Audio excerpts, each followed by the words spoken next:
En vivo.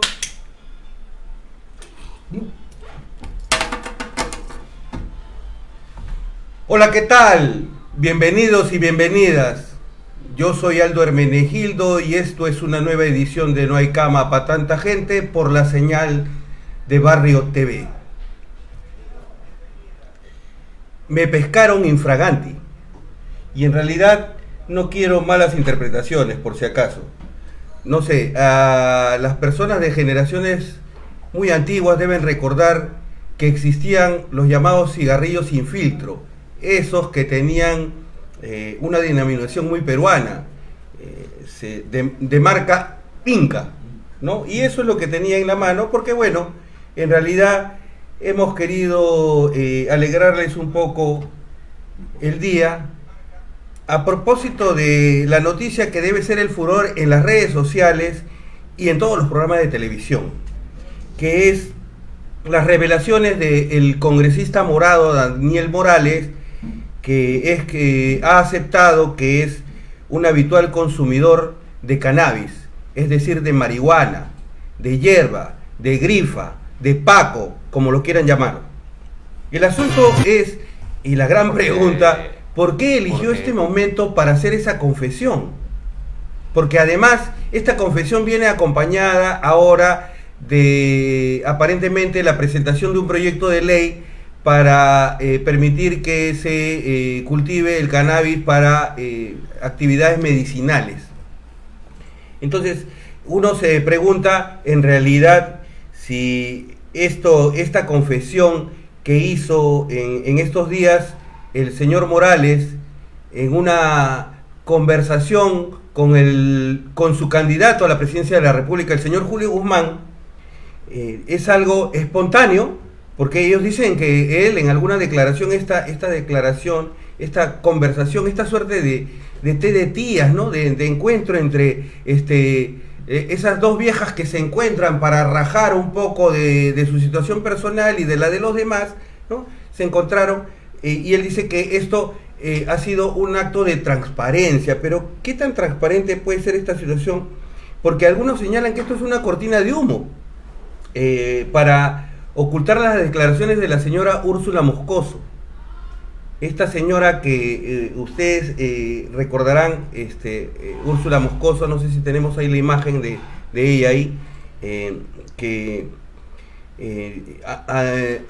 se había hecho muy popular entre los jóvenes que son adictos a los memes, porque en algún programa de televisión había declarado que las mujeres podían salir embarazadas teniendo sexo anal, y ahora ha agregado otra perla más a sus declaraciones y a su conocimiento de la cosa pública y del Estado, pues es una de las candidatas más importantes del Partido Morado al Congreso de la República, y cuando a la señora se le preguntó cuál era la diferencia entre el Poder Judicial y el Ministerio Público, la señora señaló que el Ministerio Público pertenecía al Poder Ejecutivo, ¿no?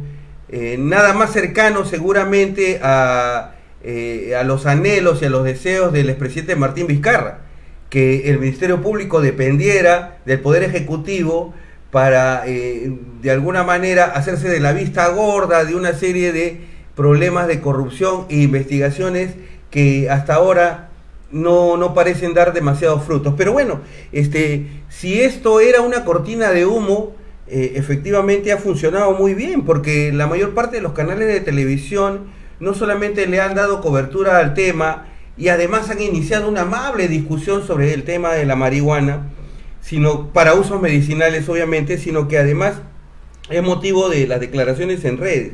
Pero nosotros creemos que acá hay una situación que debe ser discutida más como un tema de fondo, porque no es un tema solo de confesión, de que, qué bueno, qué transparente es el congresista que ha confesado que él es consumidor de una sustancia que probablemente una mitad del país no apruebe. ¿no? Una mitad del país en el Perú seguramente está en contra del consumo por factores religiosos, ideológicos y otras motivaciones, incluso científicas seguramente. Pero aquí no está en tema de juicio, creemos, el tema del consumo o no, porque nosotros particularmente, y aquí no vamos a ser de hipócritas, somos partidarios de la liberación en general, ¿no? No solamente de la marihuana, sino de una serie de sustancias que hoy en día forman parte del mercado negro y del contrabando, del consumo de drogas. Porque al igual que Vargas Llosa, del que nos distanciamos enormemente en términos políticos, sí coincidimos en cuanto a que el tratamiento sobre este tema es más una liberalización, porque eso va a permitir que al legalizarse haya un mayor control y un ejercicio incluso hasta de los menores que tengan acceso a este tipo de sustancias, ¿no? Ahora, la situación aquí es que el congresista Morales no es una persona común y corriente, en estos momentos es un parlamentario. Y escuchemos las declaraciones brevemente que hizo a Julio Guzmán a propósito de qué sucedió en ese momento del pleno virtual, donde se le muestra a él o aparece con un pitillo aparentemente de cannabis sativa.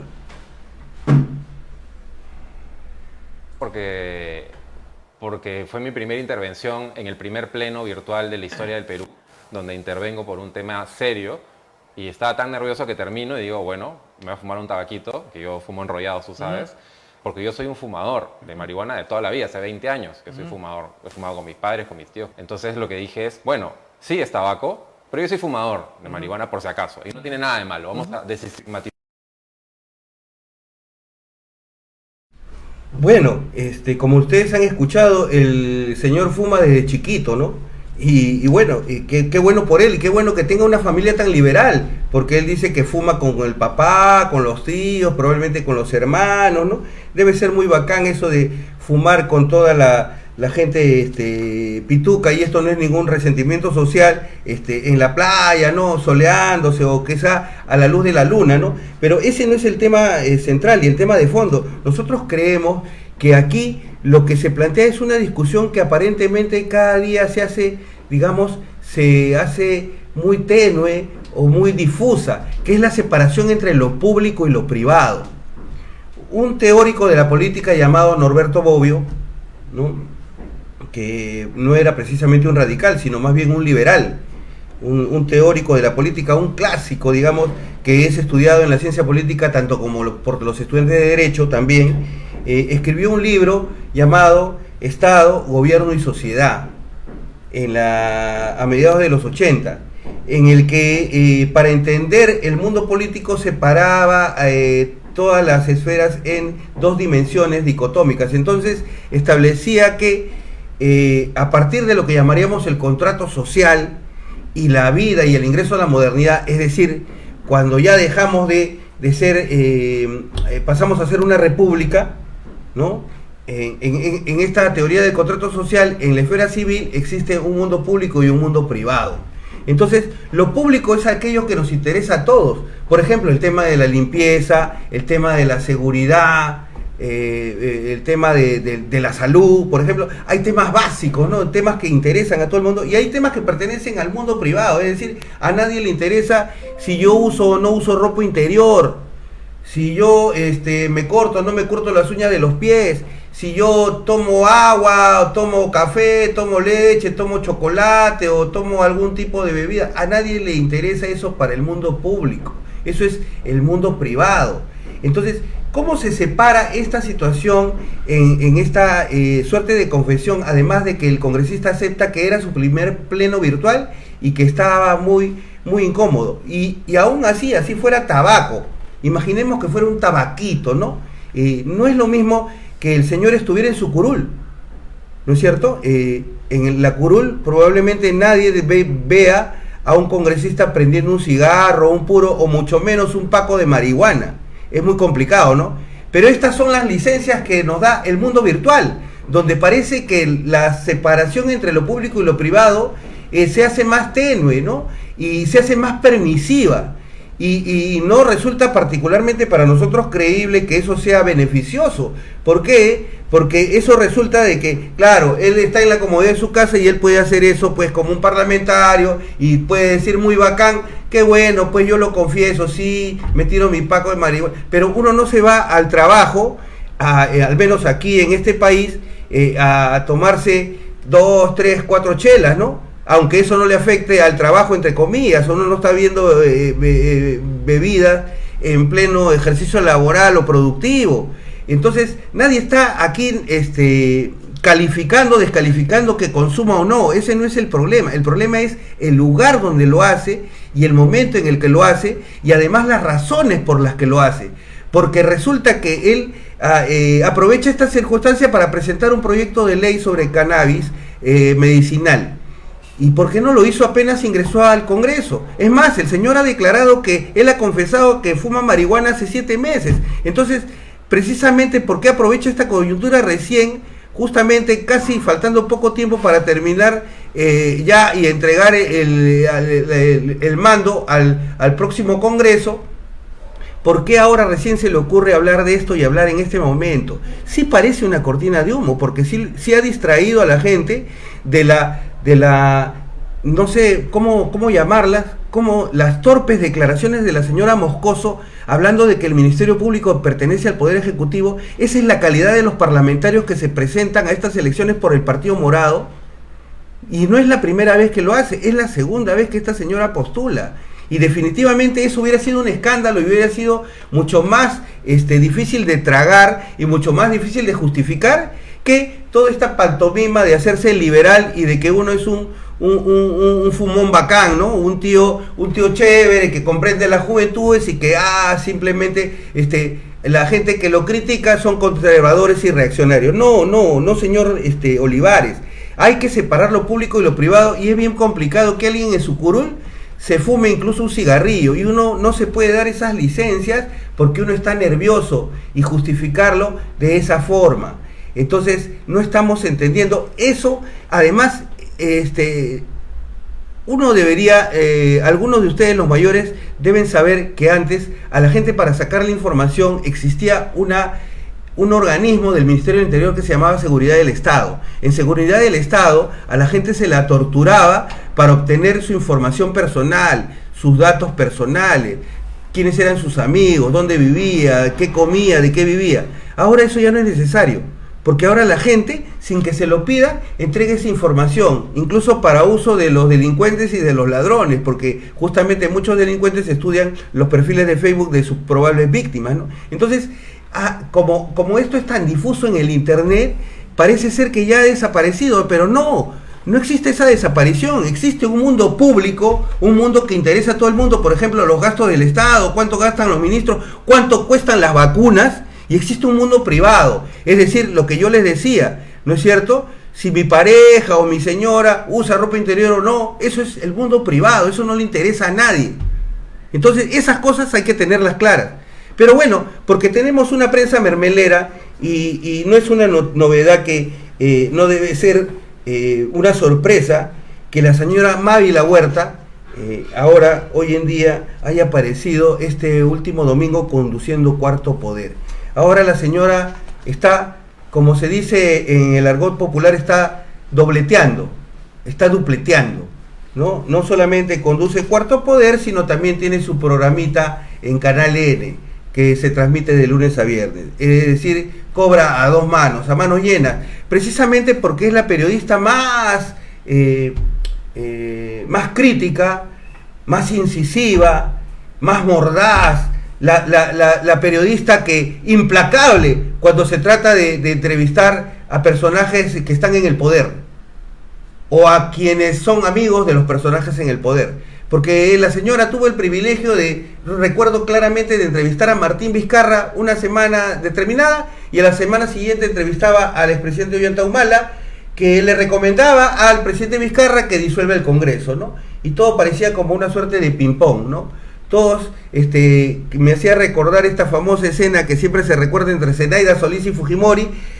Presidente, tenemos las mismas preguntas, ¿no? Sí, ¿no? Qué casualidad, ¿no? Jajaja, jijiji, jajaja. Todos ahí pimponeando, ¿no? Entonces, la señora ahora, evidentemente ha hecho todos los méritos, habidos y por haber, para ser ahora la conductora central del programa dominical, que supuestamente es el programa que tiene más rating en la televisión peruana. Pero habría que recordar una perlita nada más de a favor de quién habitualmente habla la señora, si a favor de la opinión pública, de la ciudadanía, del interés general, o a favor de las empresas. Miren lo que le dijo, o escuchen y observen lo que le dijo a Urresti en un programa. Recordemos. Escúcheme, el aportante es un empleado que está en una planilla, tiene beneficios sociales y va a tener elementos para poder superar la crisis. Por lo tanto, no tendría por qué regalársele esta liquidez en este momento. No es lo conveniente. No está regalando nada a nadie, es dinero de ellos. Yo lo sé, dinero. Pero hay un sistema que funciona de determinada manera. 7 millones, 3 millones que ya no aportan hace años. Pero para ellos está evaluando la ministra que puedan y están perdiendo dinero. Claro, pero si retiran hoy, ese dinero ya se depreció. A ver, ¿cómo le explico? El monto que está venciendo... Cuando regrese esto a la normalidad, sí, nadie les va a permitir retirar. ¿Acaso no ha actuado como una lobista de las AFPs? ¿A favor de quién está? ¿Qué dice la señora? Que nos están regalando nuestra propia plata. O sea, en su desesperación, en su necesidad rastrera, ¿no?, de quedar bien con sus auspiciadores, inclusive se traba y dice que no habría la necesidad de regalarle esa plata a la gente. ¿Qué regalo, señora Huerta? ¿Qué regalo? La plata de las AFP es de los que han trabajado, no de los que administran ese dinero. Y la gente tendría derecho a retirar su dinero cuando le dé la gana, porque uno no es un menor de edad, bajo el pretexto de que la economía tiene que mantenerse vigente. Siempre es el mismo cuento. Y ya sabemos por qué está usted ahí. ¿Para qué está usted ahí? Para ser el tractor de todos los sectores de oposición o cualquiera que se oponga a la gran empresa y a los medios de comunicación, porque para eso se le ha puesto, porque ahora ya empezó la campaña electoral y la campaña electoral empieza con un mastín, con un mastín rastrero, con un mastín que lame los traseros de los grupos empresariales y de los medios de comunicación, así de sencillo y de simple. Y bueno, vamos a atender cosas más importantes, porque ayer se inició una huelga médica. Y no una huelga del personal de salud, porque no solamente involucra a los médicos, sino también a las enfermeras, a los psicólogos, a los biólogos, a los químicos, a los médicos veterinarios, parece a todos los sectores que están involucrados con el tema de la salud, según lo declara el presidente de la Federación Médica del Perú, el doctor Godofredo Talavera, con quien hemos concertado una entrevista el día de hoy y con la que vamos a volver en el siguiente segmento por enlace vía Zoom. Por favor, aguarden la pausa y ya volvemos con esa importante entrevista sobre lo que el doctor Talavera declara de urgente necesidad sobre los problemas del sector salud en estos tiempos de pandemia. Ya volvemos.